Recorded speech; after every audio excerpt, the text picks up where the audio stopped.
Welcome to the GAA Museum Book Club for Kids, where we're choosing books for younger members to read over the summer. For July, we read All to Play For by Donn McClean. Please enjoy our chat with Donn, where he answered some of your questions. Okay, thank you so much, Donn, for joining us for our very first kids book club. The adults has been going really well, so you're very welcome. Thanks so much, Julianne. We have been reading your book, All to Play For, which I have here, and I actually really enjoyed it myself, I have to say. I much prefer fiction anyway. I'm a fiction reader, so yeah, I really enjoyed it. I have a few questions that have come in from some readers, but I suppose we'll start maybe by you telling us a little bit about yourself and your job, and then how you came to write the book in the first place. Yeah, I guess, look, I was very lucky, Julianne, to get into writing quite young, as in to be able to be paid for writing and being published. And I got a bit of a break in the Sunday Independent. I won a writing competition, and so I started writing about horse racing, so on sport, on racing, and that kind of evolved to a position. Like I was on a freelance basis in the beginning, but it evolved to a position where I could earn a living from writing, which was just, I mean, when I was a kid, if you told me that I could earn a living from writing, it just would have been so far removed from what I thought was possible. You know, it was just like a dream job to be able to write and get paid for it and make a living from that. So, so that's how I started as a writer. And then I got a couple of opportunities to ghostwrite books, autobiographies for racing people. So I wrote the last one I wrote 4 autobiographies. The last one was with AP McCoy. Sorry, he's now Sir Anthony McCoy, who was 20-time champion jockey. So it was great to be able to work with him. And I'm just working on another one now, which is due for publication very soon. So yeah, look, it's brilliant. I just loved writing from I was a kid all the way through. And then this book, it was Michael O'Brien of O'Brien Press. But I've been talking to Michael for quite a while about maybe doing some kind of a sports book. And he asked me, would I have a go at fiction? I'd never written fiction before. And he said, so we talked about it for a while, and I have four kids, 4 girls. And I kind of thought, well, as you know, you write what you know. And not that I would even begin to pretend that I understand the mind of teenage girls, but I have lots of experience of teenage girls. So I said, look, and they play Gaelic football. A couple of them play Gaelic football. So I said, look, I have this idea for a book. I'd had the idea for a little while, and it was just great that Michael, the kind of, I guess the stars aligned a little bit to give me the opportunity to go and write it. Because when I was a kid, my mother died when I was a kid. So that was that I was able to, bring, I kind of, so the bones of the book are that Anna she plays Gaelic football. Her dad dies when she's quite young, and it's about her dealing with that and a couple of things that happened to her, and with Gaelic football as the backdrop to all of that. Yeah. I played Gaelic football. It was the only sport I played really when I was a kid. So I guess I kind of was able to tie that in, and it was kind of I suppose Anna is an amalgam of me when I was a kid, and of what I would envisage our kids would be like if, God forbid, something ever happened to me. So that's kind of where the genesis of the book came from. Yeah, it's funny. One of my notes was like, how do you go from being a racing correspondent to writing as a 13-year-old girl? But the fact that you have 4 daughters, I suppose, explains a lot, because, it does feel like it's Anna. It doesn't feel like it's, someone preaching, or, she's a likable character as well. And there's a trend at the moment for kind of non-likable lead characters. But I like that you like her. I quite liked it. I quite like Anna, and she has her difficulties, and I suppose she has her weaknesses, but so I was, you're trying to write it from the perspective of a 13-year-old girl. But I had some very avid proofreaders, Julianne, let me tell you, along the way. I was wondering, I stepped out of line at all. Like there was I had one piece on, she's playing Minecraft. So having dealt with Minecraft, as I thought, vicariously through the girls, I thought I understood what Minecraft was all about. So I wrote this piece on Minecraft, and they were like, that's nearly like a manual for Minecraft. There's no way Anna would do that, or Anna would say that. So I had to change it to Minecraft quite quickly. So no, but they were great. And they were, so every time I finished a chapter, I'd let them read it, and the 4 of them read it, and they'd be just dying for the next chapter. So that was a good indicator to me. yeah, they liked it. They liked it as it was going along. They were wanting to see where Anna, what would Anna happen to Anna next. Yeah, and were they excited then when it came out? They were, yeah, no, very much so. They've been great. You know, they're great little supporters, and yeah, no, they'd like to see it in print then. And you know, I'd ghostwritten books before, this is my own book, and they saw it, you know, they could see it, and then they'd read it as well. Not that they hadn't read any of the racing books, but they'd read this one. So yeah, to see it actually out in a book format, yeah, they're very exciting. And was it very different? Like, how do you go about writing fiction compared to non-fiction or biography? Yeah, I suppose it is different, Julianne. For me, anyway, it is. I really enjoy. Like, look, I love writing, and that's a great start. I enjoy writing anything, and you know, even the hours that you spend writing a book, as you know, it's you need to enjoy it because you spend an awful lot more time even than you think you're going to when you started. But no, so like what I would do is I'd get up at 5 in the morning and I'd be at my desk by 5:15, and that's the time when I just loved it. I loved the writing, and I kind of course you have an idea where it's going to go, but then when you start writing, it can kind of go places where you're not fully expecting it to go. Like I'd sit down and say, right, I'm going to write 3,000 words, and Anna's going to get from here to here. Yeah. And then, you know, after about 2 or 3 hours, you'd have your 3,000 words written, and you wouldn't be near where you wanted to go because you've gone off on another kind of tangent. The story has kind of developed along the way. Yeah. So I think, you know, I kind of knew I wanted to get from A to B, but I meandered around a little bit along the way, which I just let it go where it was going, and I don't know, that seemed to work. But you know, it's my first fiction book, but there are lots of similarities with writing autobiographies, but I suppose with a ghostwritten autobiography, there's a story to tell, and it's somebody else's story. Already there, yeah. Exactly, yeah. So with fiction, I just think you can be just a little bit looser and let it develop a little bit more. And did you find yourself, I know J.K. Rowling had said like she had like folders of backstory to each character that's ever, like, did you find yourself kind of having bits maybe about characters that we didn't get to see? Or yes, yeah. I have there's a character that I actually took out because she was there and she had a role to fulfill in my eyes, but she wasn't really fulfilling it. Okay. So I took her out, and then when you take a character out, you have to take their little strands of her everywhere. So you have to find everywhere she was, you know, nearly towards the end. I just figured, you know, she's not really adding to Anna's story in any way, really. Yeah. And I just thought she's kind of just a bit of a tangent to the story. So I took her out. Now she may appear at some point along the way in the future, please God. Yeah. But yeah, no, absolutely. Like there are all the characters, like you kind of, you know who they are and what their characteristics are, and then it's just a case of kind of intertwining them into Anna's story along the way. Yeah, and how about saying more? I suppose you do deal with difficult topics. You talk about the death of a parent. There's, you know, a bit of online bullying is addressed, or social media, and then, you know, just maybe Tina's parents separated. So there's a lot of different things going on. Like, how do you handle that, or do you feel a responsibility, especially when you're writing for a young audience? Yeah, no, absolutely. It's I tried to handle it, you know, as delicately as I could. Like, you know, there are issues that our young people, they're facing every day. All those issues, you know, people have to deal with. Like, we don't know the half of what young people have to deal with. I think, you know, their minds are deep, and I guess it's just through knowing people, talking to people who have experienced that, some of which I'd experienced myself. So it's just a case of but as you say, treading warily and trying to handle it properly. Yeah, it's interesting, like, because Tina is probably, apart from Anna, the most dominant character, I guess, and you don't like her. And then how do you feel like at the end? How do you envisage us readers are supposed to feel about her? I guess Tina is one of my favorite characters, actually.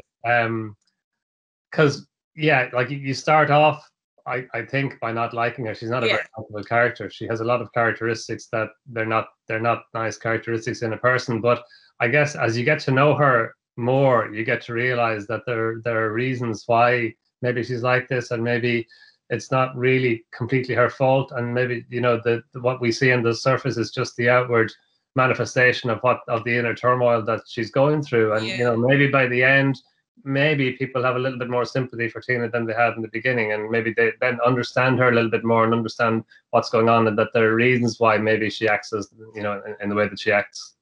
Yeah, I thought it was interesting because there's never good and bad, like characters. Everyone is a bit good and a bit bad, I guess. I have some kind of quick fire questions here, from just a couple that came in. A couple of questions on names. How do you choose names for your characters? Well, that's a very, very, very good question, because they changed along the way. Lots of their names changed, and what I did was I get this is, I don't think I've really admitted this anywhere before, but I gave people names of people I know along the way, and there were people who broadly mirrored the characteristics of the people that I know within the book. So for me, I just knew, you know, I gave them the names, and then I knew exactly who that person was. And then towards the end, I started thinking, I need to give these people real names, their real names as they're going to be. And Anna was always Anna. She was always Anna. But I think nearly all the other characters' names changed from the start. And I knew them as the original name that I gave them.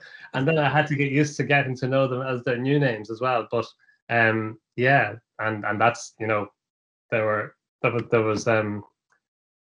it was important, obviously, to make sure that the name changed at every part of the book. Yeah, so I guess I gave them their names just so that I would know and understand, you know, their identity and the characteristics. Yeah, that's interesting. I just thought that if I left the names as they were, the people would know who they were, and that they were the characteristics. So I changed the names before quite a long time before we got to the end, because I kind of thought, you know, I'd say between half and 3/4 way through, I thought I better name so that I could get to know them as their new names, their proper names, before, you know, I got too close to the end of the book. So yeah, it was, but it wasn't just a case of going, that's the name now. And you know, there was a process, and quite a deep process for some of them, that you know, before I could come up with the names. And I got a bit of help from small people here as well along the way. Very good. Yeah, that's interesting. That's a great question.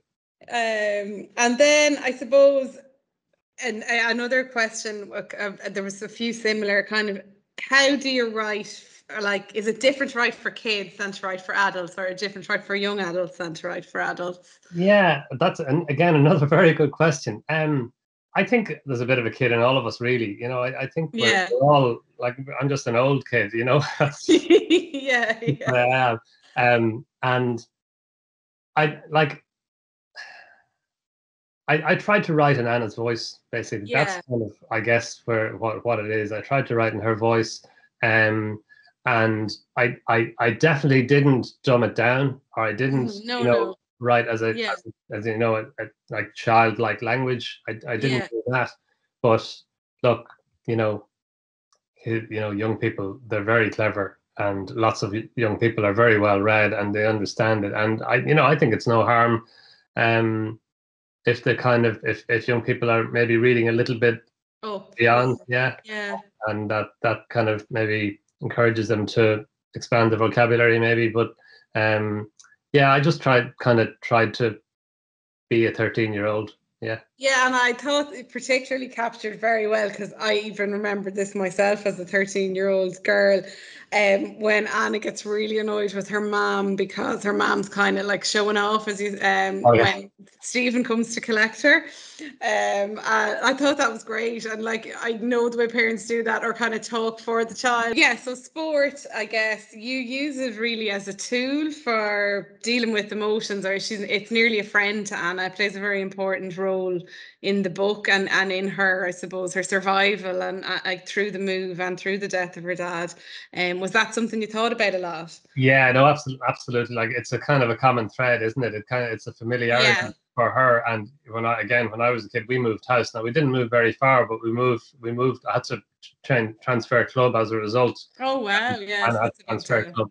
Yeah, so Yeah, like I suppose, Gaelic football. It's great in terms of camaraderie, and even any team sport is great in terms of building character and building, I guess, personal relationships and dealing with conflict and dealing with competition, and it's just there's Yeah. so much in it. And yeah, like it's a Gaelic football, to me anyway, it's a constant all over the country. Wherever Yeah. you go, the Gaelic football is there, and you can try. And now, especially, like, much more so than when I was growing up, there are girls' clubs all over the country. Yeah. Brilliant. Like, we have 4 girls, and when we were having 4 girls, I kind of thought, yeah, I wonder where sport's going to feature Yeah. in my life or in their life. And Yeah. actually, every Saturday and Sunday morning, it's like, you wore my socks last week. Where are my socks? Where are my socks? All of this, and it's great. It's bedlam in the Yeah. house, and they're looking for the sports gear. But yeah, I like, look, the Gaelic football was the sport that I played. I didn't play any other sport until I was 16, and continued to play Gaelic football up into my 20s, and Right. loved it. And played at all age levels, all the way up to overage level, and yeah, and then to be able to, and then, like, 2 of our daughters play Gaelic football now as well. So it's just, yeah, I just think yeah, it's brilliant, and I guess you learn an awful lot of skills that you're not really realizing that you're learning when you're Yeah. playing Gaelic football. Yeah. And the age, Anne, is that, like, it's such a year, like, leaving 6th class, going to first year, huge deal. Then she's got the death of her dad and the move. But that's also the age, sometimes I think, that girls, in particular girls, drop away from sport. So I thought that was great that, it's pitched at that age group, and maybe it does give you a little bit of encouragement, I guess, to stay. Like, had you that in mind, that age? And the role of sport at that time in life? Yeah, exactly. Like, as you say, it's a crucial time, and even if you don't have to undergo the turmoil that Anna underwent with, as you say, her dad dying, and with moving location and leaving and moving school and all of that. I mean, she was moving to secondary school anyway. It's still a time of great change in a young person's life. They're moving from primary school to secondary school for a start. Yeah. And growing up, just all the difficulties that go along with growing up these days. So yeah, I kind of, Anna needed to stop playing Gaelic football for a little while before she could realize what she was missing, and she got to it, how important it actually was, and how much she did enjoy it. And the thing about that I wanted to get across was, on the football pitch, all the cliques go out the window. There's no. I have that line written down, actually. I thought that football rises above the cliques. I thought that was great. Yeah. And it does, and a difficult time for Anna, and I experienced this as well with new clubs and new teams, was getting to training before training actually started. It was the kind of, in the beginning, she was the new girl and she didn't know anyone, she's going along, but as soon as training starts, again, and everybody's training, and then everybody's all in on football. And yeah, I think and then as that's going on, she's getting to form her different relationships with different people on the team and outside of the team as well, and management. And it just evolves like that. Yeah, the dressing room is an interesting place in general. I thought you captured that quite well.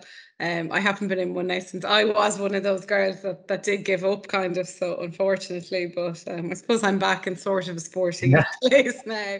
But yeah, I thought you captured that really well. I have a couple of other questions. Let me see what ones we haven't dealt with. I suppose, is there any authors that you liked, or that write for this age, or that you'd read that maybe you admired, or maybe gave you a bit of inspiration? Well, when I was a kid, I read Enid Blyton cover to cover. I just Enid Blyton out my ears. And then as I got a wee bit older, I read Alfred Hitchcock. But J.K. Rowling, I've read all her books. Our kids have read all the Harry Potter books, and like, I suppose she's an icon, isn't she? She's So, but no, it's just to read as a kid. It was I suppose it's harder these days with screens and phones and things that there's more competition for a young person's attention. But I think just reading it's a great activity, a great pursuit. Yeah, and I think the fact, this book is maybe about Gaelic sports, so maybe people that, sometimes you can be pigeonholed into being like a reader and a book person, or maybe a sports person. Like this shows you can be both, which is great. One other just kind of general question about the places. Did you specifically pick Galway and Wicklow because you know them, or was that just kind of random?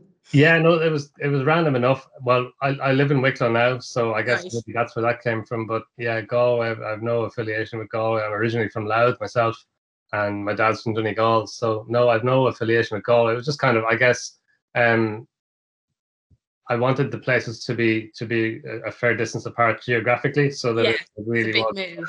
upheaval. Yeah. Exactly. So yeah, Galway was just one of those Gaelic footballs. Yeah. Yeah, you just Yeah. no, I was just wondering. And then I suppose any plans for Anna to come back, or any of the other characters to come back for us to see what happens next? Yeah, I would like to think so, Julianne. Because of COVID last year, we didn't get to, we didn't get to develop it. Yeah, As it didn't go along the lines that we'd hoped. plan for Yeah, yeah. but no, I've spoken to Michael about possible, next book where she's going to go, and yeah, I hopefully, please God, that might happen. I wouldn't mind myself seeing where Anna goes and where. Yeah. I have a few ideas as to where she might go, but yeah, I think I'd like to do that. So hopefully, yeah, might get that opportunity to do it. And Yeah. you mentioned COVID there, so I suppose has that had an impact on everything you couldn't do? I suppose launches, book signings, all of that kind of stuff. Yeah, exactly. It's been there was nothing. They couldn't do anything. I couldn't do anything, and we had plans for visiting schools and visiting Yeah. shops, and just none of it happened. So they did some things virtually, which was it was just a little bit, but they couldn't do O'Brien Press, and they've been great, but they just couldn't do all the things that they had planned to do. And they had good plans, but maybe those plans will be enacted now, and we'll kick on with this one, and then maybe Yeah. go with the next one. Yeah. And the good thing is, some of these chats, like virtually, they're here and people can access them whenever. So if you've missed an event, or even if you haven't read the book yet and you read it and you come back and watch this then. So, some good things hopefully out of it. And maybe we'll have you into the museum to do an event soon as well, when we can get back to doing them. But I leave it there, I think. So that was really interesting. I hope everybody enjoyed it, and thank you so much for taking the time to talk to us about All to Play For. Thanks again.